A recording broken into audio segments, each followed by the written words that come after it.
শেষ আনা এটা হচ্ছে স্কুলের পাশে। এখানে হচ্ছে নতুন ভবন হবে, তো সেসব ফটোকপি করতে আমার হচ্ছে গিয়ে ফর্মটা নামাতে হবে, অনলাইন থেকে সব ইয়ে করতে হবে। আর এটা হচ্ছে প্রাইমারি স্কুল, দেখুন অনেক বাচ্চারা ক্লাসে। এখানে সব ফটোগুলো করা হচ্ছিল, একটু পরে আমি সব কাগজগুলো নিচ্ছিলাম, যে দেখতে পাচ্ছি সব কাগজগুলো। তারপর একটু পরে আমি সব কাজ শেষ হয়ে যায় ইতিমধ্যে।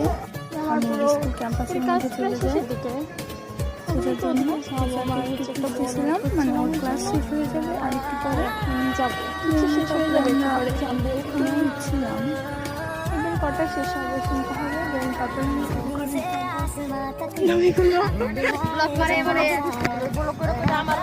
ক্লাস ফাঁকি দিতেছো? না না না, ক্লাস হবে। আপনি গোলকটা বন্ধ করেন, বেশি